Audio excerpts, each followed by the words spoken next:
If you're looking for new furniture, there's no reason to drive for miles. Stewart Williams Furniture is conveniently located in the heart of Springfield on Memorial Boulevard with over 30,000 square feet of fine furnishings. We have over 90 years of experience and carry major brands like Ashley, La-Z-Boy, Lane, Hillsdale, Frigidaire, and many more. Our friendly professional staff is ready to help you with all of your questions. We know the importance of finding the right price in the right wood, color, fabric, and design. We also offer financing to make your purchase a little easier on your budget. Are the kids in need of a new bed? Maybe Dad needs a new recliner to unwind after a long day. Or is it time to spring for that new flat-screen TV you've always wanted? We guarantee competitive prices, the best brand names with professional delivery and installation. So remember, at Stewart Williams, customer satisfaction is our top priority.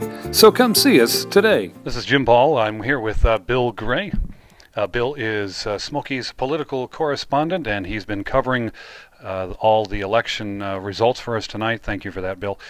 I know you've only had a short time to go over all the numbers and try to digest it all and figure out what it means, but we don't have a lot of surprises if I'm reading you right, but we do have a couple of interesting things. So why don't we start there at the top, which is the alcoholic beverages and those kinds of votes. So why don't we start out there?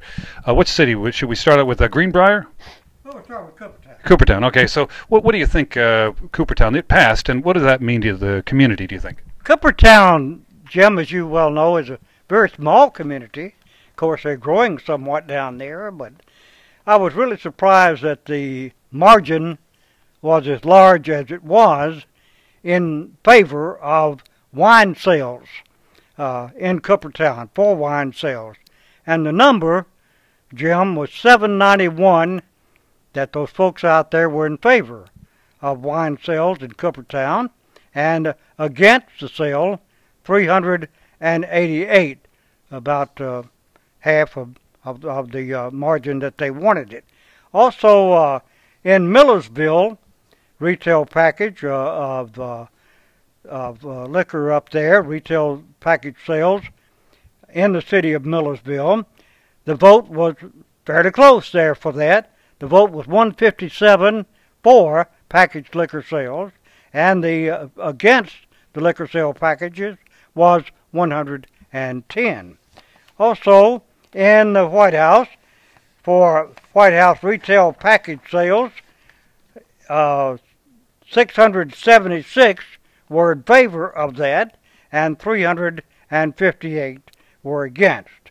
Also in White House wine retail sales, it was a larger vote here, 739 in favor of that.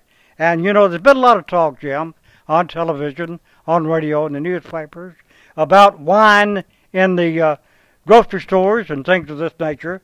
This is going to be coming up, I think it's going to be in the year of 2016 when this will be able to sell it in the grocery stores and so forth. We'll double check on that.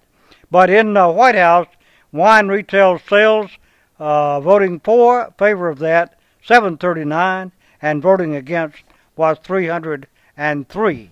In the city of Greenbrier, this is the only one we had to voting on premises, consuming alcohol on the premises. That's where you could go in and buy your drink, have your mixed drink or whatever, for consumption on the premises in the city of Greenbrier. Voting in favor of that was 737, and voting against was 575. Of course, they had quite a bit of folks up there, Jim, that a lot of the church folks were not in favor of that, but looked like the others won out on it. Many of them said not putting religion into it, but said it would be good for the tax rate, you know, and they could have more taxes coming in.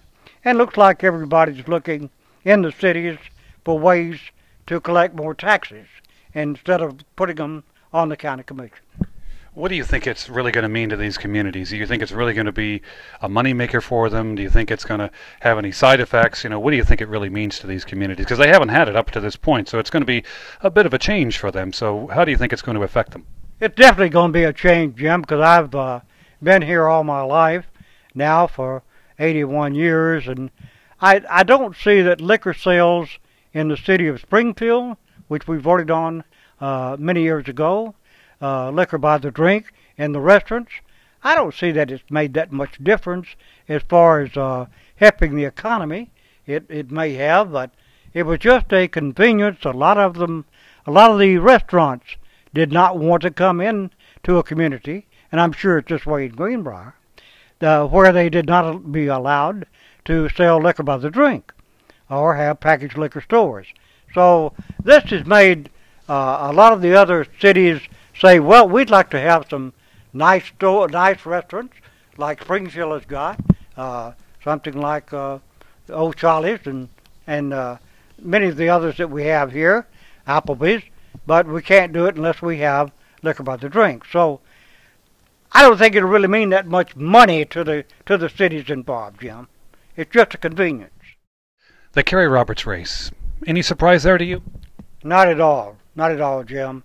I've been watching this race since it began, and Kerry Roberts has been very active in this community, in this county, and in the other 4 counties that he represents or will represent.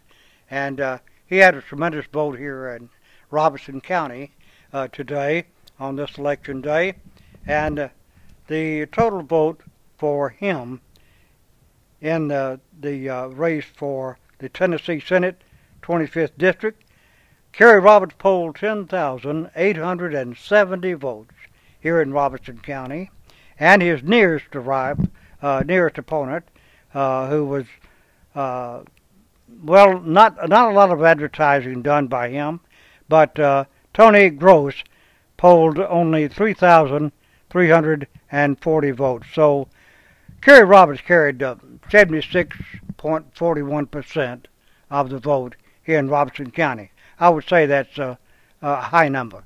So that's unusual to you? It is to carry that bigger vote, that larger vote, yeah.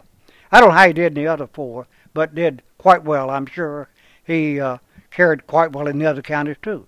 That's what I'm thinking.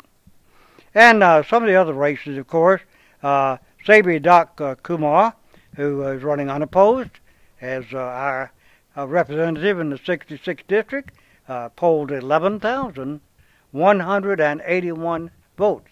Way to go there, Doc. It's unusual for somebody not running against anyone, isn't it? But a fine gentleman, and I'm sure will make a solid representative for Robertson County.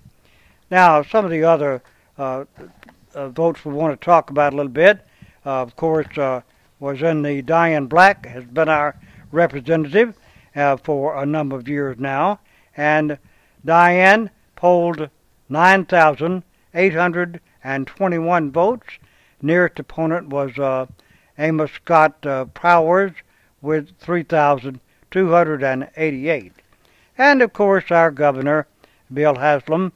Opponent was Charlie Brown. A lot of people got a kick out of some of his advertisements.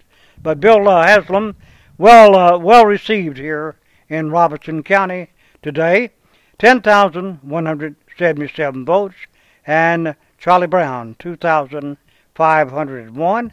I would like to add, Jim, that a long-time politician in the Nashville area and in the Middle Tennessee area, John J. Hooker, was running again this time.